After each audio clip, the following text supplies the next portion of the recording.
Hello दोस्तों नमस्कार। आज हम बात करने वाले हैं सीटेट जनवरी 2024 के लिए ऑनलाइन आवेदन चालू हो चुका है। तो बिना देर किए हुए हम फॉर्म स्टार्ट करते हैं दोस्तों।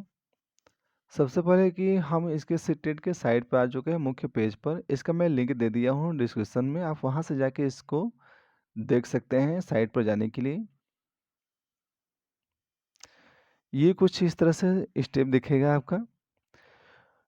जो सीटेट के लिए रजिस्टर्ड हो गया है और बीच में फॉर्म किसी कारण से कट गया या काट दिया है कि चलो अच्छा बाकी डिटेल नहीं है बाद में भरेंगे, तब तक तो उसको एक स्टेप कर लेता है तो रजिस्ट्रेशन नंबर मिल जाता है और पासवर्ड बनाया होगा फार्म का, वो पासवर्ड यहाँ पर डाल के ये कैप्चा कोड डाल के ये फिर से साइन इन करेगा तो बाकी छूटा हुआ फार्म वो भर सकता है। सीटेट का जब फार्म आप भरते हैं, जितना भी स्टेप आप किए रहेंगे अगर बाद में फिर से खोल के भरेंगे तो ऐसा नहीं है कि वो फार्म फिर से भरना पड़ेगा।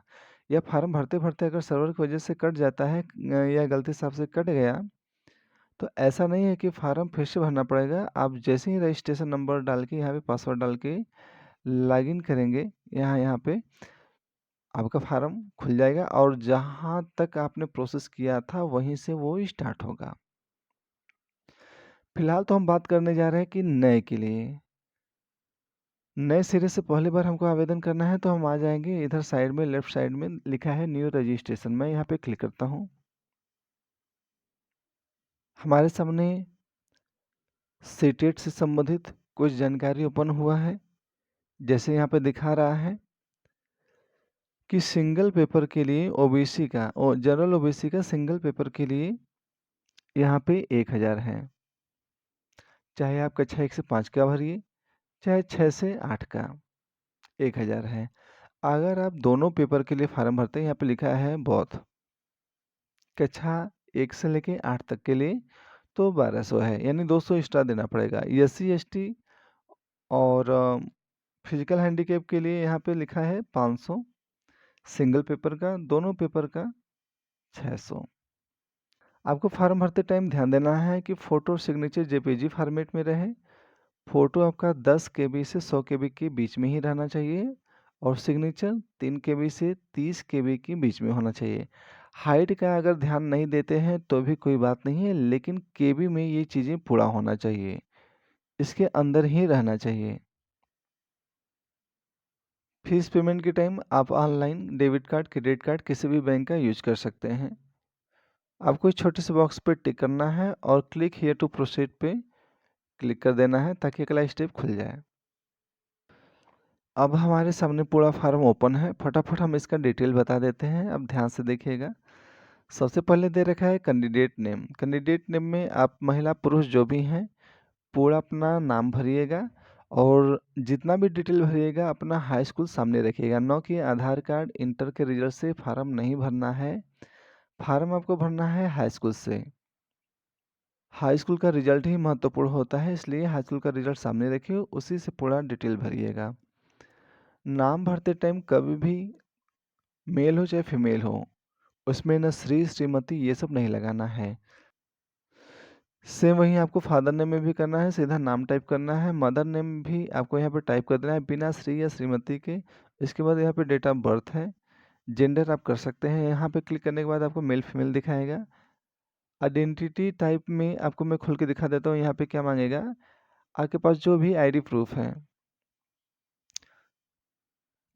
आपके पास वोटर आईडी है तो वोटर आईडी डालिए, पासपोर्ट है तो पासपोर्ट, बैंक पासबुक या राशन कार्ड डिटेल में डाल सकते हैं। या सबसे बढ़िया ये है कि आपको अगर आधार कार्ड लगाना है तो आप आ जाइए इस पे, any other valid government identity, इसमें इसको क्लिक करने के बाद नीचे एक छोटा सा बॉक्स है, यहाँ पे आपको आधार नंबर ये पूरा डाल देना है। आधार नंबर के बाद नीचे आते हैं, यहाँ पे दे रखा है कॉन्टैक्ट डिटेल। कॉन्टैक्ट डिटेल में क्या करना है, यहाँ पे अगर आप गांव देहात से हैं तो या किसी कॉलोनी में रहते हैं तो यहाँ पे कॉलोनी के नाम या फिर गांव का नाम, इस वाले में पोस्ट, इस वाले में अ, तहसील जिस तालुका में रहते हैं। उसके बाद यहाँ पे इंडिया, अपना स्टेट चुन लेना है। उसके बाद अपना डिस्ट्रिक्ट, नीचे दे रखा है पिन कोड। पिन कोड के बाद नीचे आते हैं, यहाँ पे दे रखा है मेल आईडी, वही मेल आईडी यहाँ पे कंफर्म करना रहेगा। अपना मोबाइल नंबर जो चालू रहे, और वही मोबाइल नंबर यहाँ पे फिर से डालना है, कन्फर्म करना है। इस वाले में कुछ नहीं करना है, ये एसटीडी नंबर के लिए दे रखा है। इसके बाद आपका जो परमानेंट एड्रेस और वो ऊपर वाला एड्रेस अगर सब कुछ सेम है तो आपको यहाँ पे टिक करके आगे बढ़ा देना है। ऐसे ज़्यादातर सबको इसी पे टिक करना रहेगा। नीचे आने पर यहाँ पे एक पासवर्ड बनाने के लिए दिया है। पासवर्ड आप ध्यान दीजिएगा, खुद से अगर आप फार्म भर रहे हैं मोबाइल से तो पासवर्ड कुछ इस तरह से बनाइएगा। जैसे मेरा नाम है अमित सिंह, तो अमित सिंह मेरा नाम है, तो पासवर्ड आप क्या बनाएँगे, ऐसा रखिएगा कि आपको ध्यान रहे। जैसे आपका जन्म हुआ है सन 2000 में, तब ध्यान से देखिएगा। पासवर्ड आप बनाइएगा, कैपिटल लेटर में रहेगा ए, स्मॉल लेटर में डालिएगा आप अमित, यहाँ पे कर दीजिएगा 2000, उसके बाद रखिएगा @ यहाँ पे इसी तरह से आपको पासवर्ड डालना है। पहले कैपिटल में, फिर स्मॉल में, फिर नंबर, फिर स्पेशल कैरेक्टर रहना चाहिए। स्पेशल कैरेक्टर बोले तो @ जैसा मैंने बताया वैसा कुछ एक आइडिया लेके कर सकते हैं। जैसा नाम रहेगा आपका नाम, डेट ऑफ बर्थ का लास्ट ईयर का सन, और ये ध्यान देना है कि कम से कम 6 से 8 अंक के ऊपर ही होना चाहिए। 6 या 8 अंक से ऊपर ही का ही होना चाहिए। 10, 12, 13 वो चलेगा।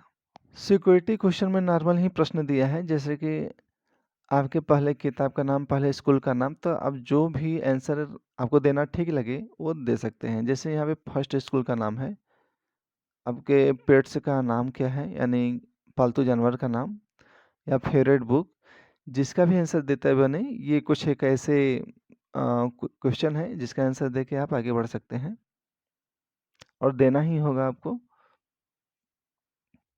लास्ट में दे रखा है यहाँ पे सिक्योरिटी पिन, ये पिन आपको इसमें डालना है। भरने के बाद एक बार ऊपर से लेके नीचे तक अच्छे से आपको जांच लेना है। जांचने के बाद कि हाँ, मैंने जो भी फार्म भरा वो सब कुछ सही है, स्पेलिंग मिला लेना है। जब सब कुछ सही रहे तो आपको आके लास्ट में सबमिट पे क्लिक कर देना है। और ये ध्यान देना है कि इस वाले स्टेप में आप जो भी कुछ करेंगे अच्छे से इसलिए मिलाइएगा कि क्योंकि इसमें करेक्शन नहीं होगा। इसके बाद वाले में अगले स्टेप में जब तक सबमिट नहीं किए रहेंगे करेक्शन कर सकते हैं, पर रजिस्ट्रेशन वाले प्रोसेस में करेक्शन नहीं होगा। और अक्सर लोग पूछते हैं कि जब भी फार्म भरते हैं तो मेल आईडी किस तरह से डालें, स्मॉल लेटर या कैपिटल। तो स्मॉल कैपिटल का कोई मतलब नहीं होता है, मेल आईडी सही रहना चाहिए। आप स्मॉल में डालिए, कैपिटल में डालिए, कोई दिक्कत नहीं। और फार्म पूरा भरते समय हर हाल में वो कैपिटल लेटर में रहे तो ज़्यादा अच्छा रहता है। तो कैपिटल लेटर में पूरा फार्म डालिए। मेल आईडी भी आपकी मर्जी है, चाहे कैपिटल में डाल दीजिए चाहे स्मॉल लेटर में। ये कभी नहीं होता है कि मेरा मेल आईडी स्मॉल लेटर में है या कैपिटल में। मेल आईडी एक ही होता है, चाहे जैसे भी डालिए। तो ठीक है दोस्तों, ऊपर से नीचे तक मिलाने के बाद नीचे कैप्चा कोड डाल के हम लोग सबमिट कर देते हैं। मैं भी यही डिटेल भर के सबमिट कर देता हूँ। अगले स्टेप पे आते ही आपको कंफर्म करने के लिए एक सूचना आ जाएगा कि आपने जो भी चीज़ें भरा है सावधानीपूर्वक देख लें, और कोई करेक्शन करना है तो करेक्शन कर लें, क्योंकि ओटीपी के बाद ये करेक्शन नहीं हो पाएगा। ओटीपी एक मोबाइल पे जाएगा, ओटीपी डालने के बाद ये करेक्शन किसी भी कीमत पे नहीं होगा। तो हम पूरा चेक कर लेते हैं। हमने जो डिटेल डालना था हमने यहाँ पे भर लिया है। भरने के बाद नीचे आने पर एक ऑप्शन मिल जाएगा, जैसे माय नेम पे टिक कर देना है, फादर नेम पे, मदर नेम पे। ये इसलिए करना है कि मैंने जो भी डिटेल भरा है ये सब चीज़ें मेरे द्वारा दी गई सूचनाएं सही है, मैंने मिला लिया है अच्छे से।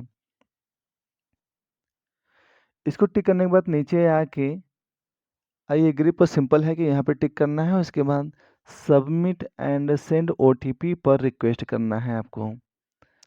ओटीपी डालते ही हमारे सामने कुछ इस तरह से डैशबोर्ड ओपन हो जाएगा। कैंडिडेट का नाम और एप्लीकेशन नंबर दोनों शो हो जाएगा।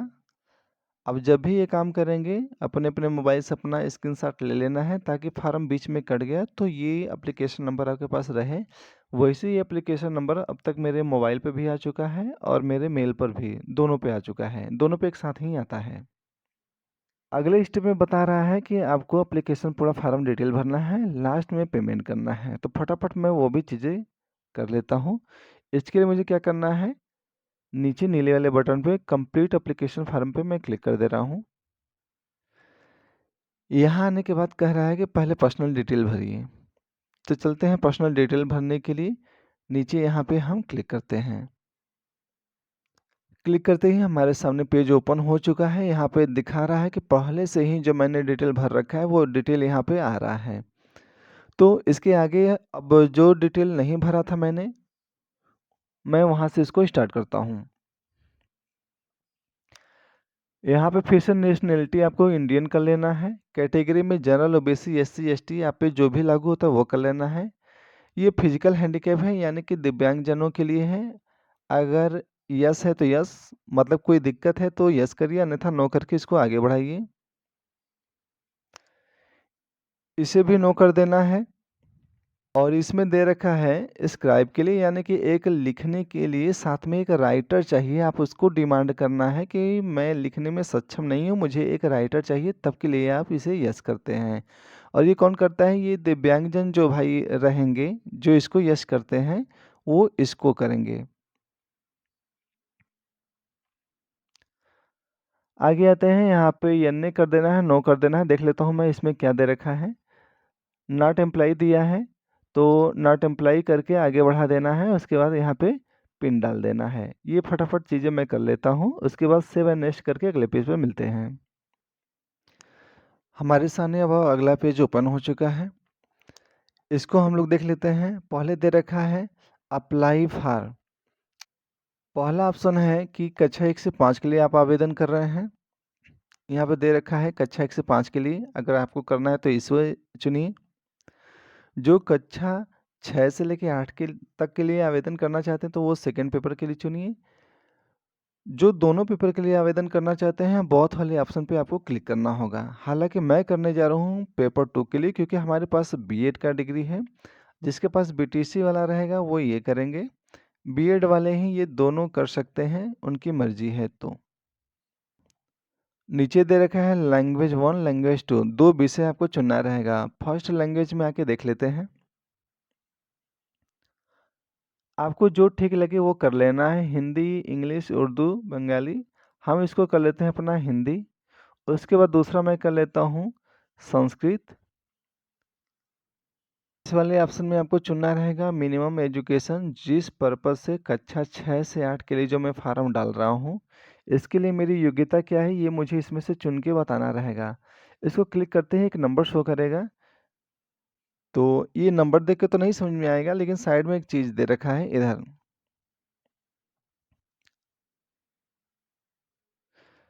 साइड में एक चीज़ दे रखा है इस तरह से, उस पे क्लिक करते ही तब जाके ये ऑप्शन ओपन होगा। यहाँ पे दे रखा है, इसमें पहला नंबर जो दे रखा है यह स्नातक के साथ बीटीसी वालों के लिए है, क्योंकि यहाँ पे दे रखा है डिप्लोमा एलिमेंट्री, तो डिप्लोमा कोर्स आपका बीटीसी हो जाता है। दूसरा दे रखा है कि 50% के साथ में ग्रेजुएशन और साथ में बीएड जिसका हो वो इसे कर सकता है। आप फाइनल रहे चाहे अपेयरिंग में रहें बीएड में, ये आप इसे चुन सकते हैं। तो इसे भी आप कर सकते हैं। ग्रेजुएशन 50% साथ में रहना चाहिए। आगे इसने पूछा है कि पेपर 2 के लिए आप किस सब्जेक्ट से आ रहे हैं। तो इसको मैं क्लिक करके दिखा देता हूँ। यहाँ पे दे रखा है कि मैथ साइंस या फिर सोशल साइंस, दो ही ऑप्शन है। तो जो साइंस वर्ग के लोग हैं मैथ साइंस करेंगे, जो आर्ट साइंस के लोग हैं सोशल साइंस करेंगे। तो यहाँ पे हम सोशल साइंस कर लेते हैं। इसके बाद आगे ध्यान देना है, यहाँ पे दे रखा है डिप्लोमा एजुकेशन या डिग्री एजुकेशन, मतलब आपके पास क्या है, डिप्लोमा है या डिग्री है। तो डिप्लोमा, मैं बार बार बता रहा हूँ, डिप्लोमा बीटीसी को बोलते हैं और डिग्री बोलते हैं बीएड को। तो अगर आपने बीएड किया है तो डिग्री पे क्लिक करिएगा। तो हमारे पास बीएड है, मैंने डिग्री पे क्लिक कर दिया है। उसके बाद 4 शहर का नाम चुनना है यहाँ पे। तो सबसे पहले इस चारों में मैं स्टेट चुन लेता हूँ अपना, उत्तर प्रदेश। तो हमने यहाँ पे कुछ इस प्रकार से अपने शहर का चुनाव कर लिया है। इन चारों मैंने अपना उत्तर प्रदेश दे दिया है कि उत्तर प्रदेश में ही हमको सेंटर चाहिए। पहला सेंटर हमने डाल दिया बनारस, दूसरा इलाहाबाद, तीसरा का लखनऊ, उसके बाद कानपुर। कैप्चा कोड हमने डाल दिया, उसके बाद हम यहाँ पे 7 नेक्स्ट कर देते हैं। हमारे सामने एक और पेज ओपन हो चुका है। यहाँ पे आपको मेन एजुकेशन लगाना है। मेन का मतलब ये है कि अगर देखिए यहाँ पे जैसे दे रखा है डिग्री इन एजुकेशन, आपको यहाँ पे बीएड का डिग्री लगाना है। अगर आप बीटीसी किए रहेंगे तो आपको यहाँ पे बीटीसी का लगाना रहेगा। तो यहाँ पे सबसे पहले दे रखा है कि पास स्टेटस, मतलब आप पास हैं तो ठीक है। अगर अभी अपेयरिंग में हैं बीएड में या बीटीसी में तो आप इसको अपेयरिंग करेंगे। तो यहाँ पे मैं पास कर लेता हूँ। पास होने के बाद यहाँ पे पासिंग ईयर मांगा है, तो पासिंग ईयर यहाँ से हम कर लेते हैं। कोर्स स्ट्रीम में आपके पास एक ही ऑप्शन रहेगा, एजुकेशन या एलिमेंट्री। ये एक ही लाइन में दे रखा है, तो आपको एजुकेशन एलिमेंट्री वो चुन लेना है। नीचे दे रखा है बोर्ड या यूनिवर्सिटी का नाम डालने के लिए। तो बोर्ड या यूनिवर्सिटी में जैसे हमारा बोर्ड है MGKVP वाराणसी, महात्मा गांधी काश्यप विद्यापीठ। मैंने इसमें चेक कर लिया है, यहाँ पे अपना यूनिवर्सिटी का नाम नहीं है। तो आपको सबसे नीचे एकदम यहाँ पे लिस्ट खोलेंगे, जैसे यहाँ पे, तो एकदम नीचे इसमें दिया रहेगा अदर का ऑप्शन। जिसको भी अपना यूनिवर्सिटी का नाम ना मिले, नीचे आके अदर पे क्लिक कर देना है। यहाँ पे ये दिया है। अदर पे क्लिक करने के बाद आपके सामने एक छोटा सा और बॉक्स ओपन हो जाएगा, जहाँ पे आपको अब टाइप करके बताना रहेगा कि अदर यूनिवर्सिटी आपका कौन सा है। तो मैं यहाँ पे टाइप कर दे रहा हूँ महात्मा गांधी MGKVP वाराणसी। ये हो गया मेरा यूनिवर्सिटी का नाम। रिजल्ट मोड पूछा है, तो रिजल्ट हमेशा परसेंटेज मोड में रहता है, CGPA नहीं रहता है। जिसका CGPA है तो वो CGPA करे। मैं परसेंटेज कर लेता हूँ। परसेंटेज करने के बाद हमारे सामने एक और बॉक्स ओपन होगा, थोड़ा सा वेट करना पड़ेगा। आ गया ये सामने। परसेंटेज चुनने के बाद मैं देख रहा हूँ कि कम से कम 8-10 सेकंड का ये समय लगा है, तब जाके ये टोटल मार्क ऑब्टेन नंबर और इस तरह से ये मार्क परसेंटेज, ये जो भी कुछ आया है थोड़ा सा देर में आया है। तो आप अपने मोबाइल से अगर फार्म भरें या अपने सिस्टम से ही, तो हो सकता है कि तुरंत भी आ जाए। अगर सर्वर की वजह से देर हुआ तो 8-10 सेकंड का समय लग सकता है। टोटल मार्क में करेंगे बीएड का टोटल पूर्णांक। पूर्णांक में क्या करेंगे, जो नंबर का पूर्णांक है और जो प्रैक्टिकल का है, दोनों जोड़ के आप यहाँ पे लिखेंगे। ऑब्टेन्ड मार्क में मैं लिखूंगा ठीक उसी तरह से दोनों जोड़ के। परसेंटेज अपने आप आ गया है, परसेंटेज को नहीं भरना है। उसके बाद इंस्टीट्यूट का पिन कोड, जहाँ से आप पढ़े हैं उस स्कूल का पिन कोड क्या है वो यहाँ पे टाइप कर देना है। तो पूरा डिटेल मिलाने के बाद मैंने कैप्चा कोड भी भर लिया है। मैं यहाँ से नेक्स्ट पे मैं क्लिक करता हूँ, यस करता हूँ इसको। उसके बाद देखते हैं हमारे सामने अब वो शायद फोटो और सिग्नेचर के लिए आ जाए। हाँ, यहाँ पे दे रखा है फोटो और सिग्नेचर के लिए। इसके बाद तो फिर पेमेंट करके फाइनली हो जाएगा। अगले पेज पर आ गए, यहाँ पे फोटो लगाने के लिए दिया है। फोटो का साइज आपका 10 से 200 KB के बीच में होना चाहिए और चूज फाइल पे क्लिक करके आप फोटो को अपलोड करेंगे। तो मैं यहाँ पे चूज फाइल पे मैं क्लिक कर लेता हूँ। इसमें फ़ोटो को लगाते टाइम एक चीज़ देगा, फ़ोटो जैसे ही चुन रहे हैं आप तो फ़ोटो काफ़ी, देखिए ये इतना बड़ा में दिया था और ये एक फ्रेम जा रहा है। फ्रेम का मतलब एक छोटा सा यहाँ पे एक फ्रेम दिख रहा होगा, ये कह रहा है कि हम इसी फ्रेम में ही लेंगे। फ़ोटो का यहाँ पे बाय डिफ़ॉल्ट साइज़ आया है, ये कहता है कि 140 से 180 गुणे के साइज़ में ही लेंगे। ज़्यादा बड़ा फ़ोटो है तो फिर हम उसको कट करेंगे। तो ये कट ना करे इसके लिए क्या करेंगे, जैसे ये मेरा फ़ोटो देखिए बाहर जा रहा है, तो फोटो को दोनों हाथ से रख के इसको छोटा कर देना है, जैसे आप जूम इन जूम आउट करते हैं। और इसको इसको ओरिजिनली देखने के लिए मैंने मोबाइल को लैंडस्केप मोड में रखा है, यानी बेड़े पर करके मैंने रखा है। तो मैं इसको एक बार खड़े पर कर देता हूँ ताकि ये चीज़ें क्लियर हो जाएं। आप भी ये चीज़ें कर लीजिएगा कुछ इस तरह से। जैसे आप ये फ़ोटो को छोटा या बड़ा ऐसे हाथ से करेंगे तो देखिए ये जो फ्रेम है, ये फ्रेम पूरा सटीक एरिया नहीं ले रहा है। इस फ्रेम में आपका फ़ोटो फिट हो जाए, इसके लिए आपको फ़ोटो को तब तक छोटा करना है जब तक कि फ़ोटो इसमें फिट न बैठ जाए, कुछ इस तरह से। उसके बाद नीचे दे रखा है डन, डन पे आपको क्लिक कर देना है। मोबाइल को मैं फिर से वही स्थिति में ला दिया हूँ। यहाँ पे अपलोड पे आपको क्लिक कर देना है सिग्नेचर के लिए। सिग्नेचर भी आपको इसी तरह से कर लेना है। ये हो गया सिग्नेचर हमारा। सिग्नेचर भी बाहर जा रहा है तो सिग्नेचर को भी हम इतना छोटा करेंगे कि इस बॉक्स में फिट हो जाए।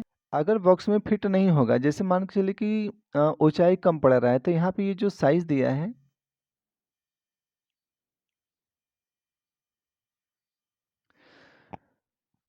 वैसे मुझे साइज बढ़ाने की आवश्यकता है नहीं, लेकिन आपको लगता है कि चौड़ाई बढ़ाने की आवश्यकता है या फिर ऊंचाई। जैसे यहाँ पे ऊंचाई मुझे लग रहा है कि कम है, तो मैं यहाँ पे जो 64 दे रखा है, मैं 64 को कम कर दूंगा। कम करके यहाँ पे हम कर देते हैं 75। तो ये इसका फ्रेम बढ़ गया है और मेरा फोटो बहुत अच्छे से आ चुका है। यहाँ पे मैं इसे डन पे मैं क्लिक कर देता हूँ। इसके बाद यहाँ पे जाके मुझे अपलोड पे क्लिक कर देना है और ये दे रहा है कि ये सक्सेसफुली अपलोड हो चुका है। आप जैसा कि देख पा रहे होंगे, यहाँ पे फोटो भी अपलोड हो चुका है और यहाँ पे सिग्नेचर भी। अब मुझे करना क्या है, बस यहाँ पे कैप्चा कोड डालना है और आगे बढ़ना है। अभी दोस्तों आपका पूरा फार्म भर चुका है। यहाँ पे कह रहा है कि एक बार आप फिर से रिव्यू देख लीजिए, चेक कर लीजिए। अगर कोई दिक्कत है तो अभी भी आप उसको एडिट कर सकते हैं। हालांकि जो रजिस्ट्रेशन का स्टेप था, रजिस्ट्रेशन टाइम में जो आपने नाम, date of birth, mother, father name डाला था, उस वो तो चेंज नहीं होगा। बाकी जो चीज़ें आपने बाद में किया था वो सब कुछ चेंज हो जाएगा।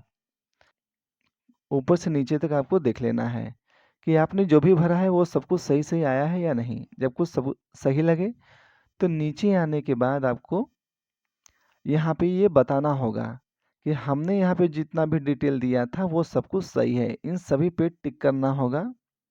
उसके बाद ही आप आगे बढ़ सकते हैं। जैसे मैं यहाँ पे कर दे रहा हूँ।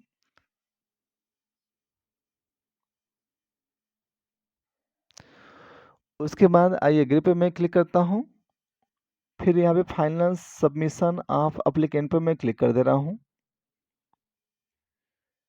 हमारे सामने एक और पेज ओपन हो चुका है, जहाँ पे देखिए अब ये डैशबोर्ड में दिखा रहा है कि आपका रजिस्ट्रेशन कंप्लीट हो चुका है, पूरा फार्म भरा जा चुका है। अब केवल आपको ऑनलाइन पेमेंट करना है, तो मैं ये भी स्टेप दिखा दे रहा हूँ। इससे पहले ये क्या करवाएगा, आपको कह रहा है कि ये मेल वेरीफाई करना होगा।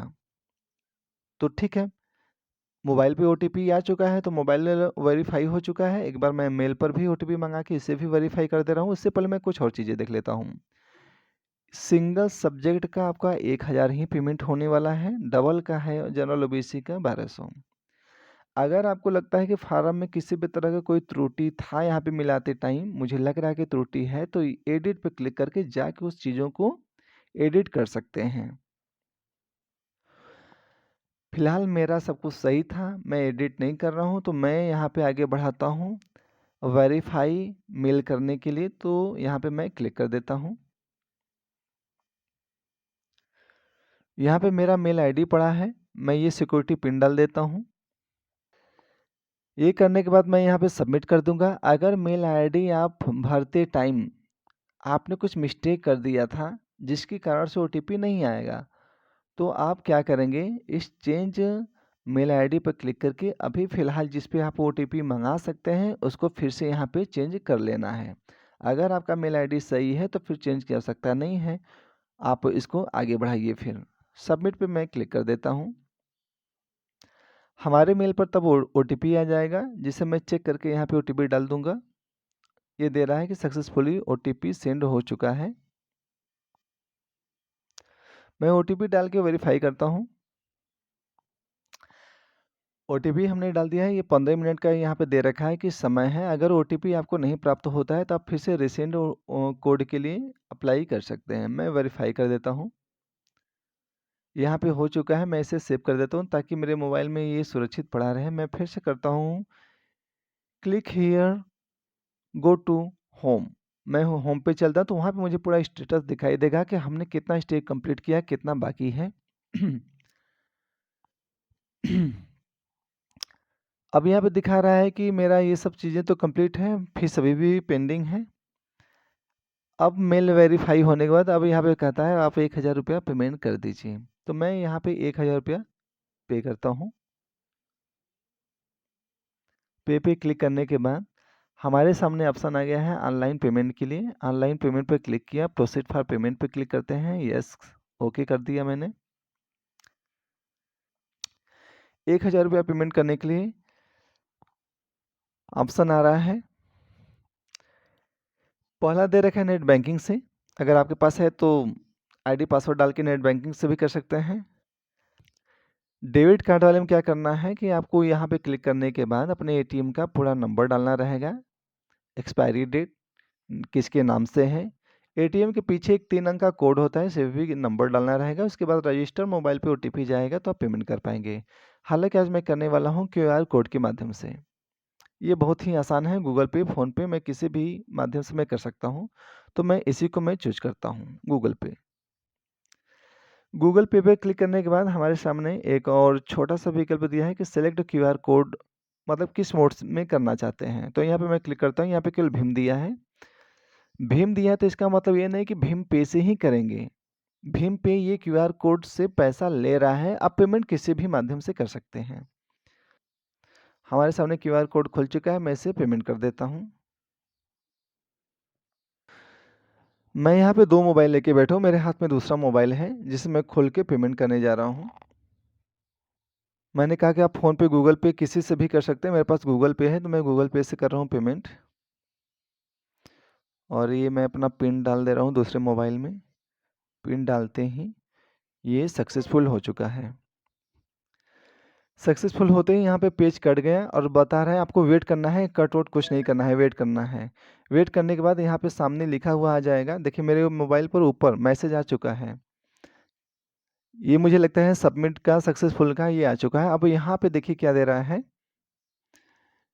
कि मेरा रजिस्ट्रेशन कंप्लीट, फार्म कंप्लीट है, लास्ट में मेरा पेमेंट भी कंप्लीट हो गया है। तो अब इसको आपने अगर मोबाइल से भरा है तो इसका पीडीएफ कैसे निकालेंगे आप? तो दोस्तों ये रहा सीटेट का फार्म। अगर आपको लगता है कि फार्म भरने में कहीं कोई गड़बड़ी है, कोई दिक्कत हो रहा है, तो आप मुझे कमेंट कर सकते हैं। साथ में दोस्तों अंत में बस इतना ही बोलना है, वीडियो अच्छी लगी हो तो लाइक और शेयर कर दें। साथ में चैनल पे पहली बार आए हैं तो इसको सब्सक्राइब भी कर लें। मिलते हैं अगली वीडियो में एक नई जानकारी के साथ, तब तक के लिए नमस्कार, धन्यवाद।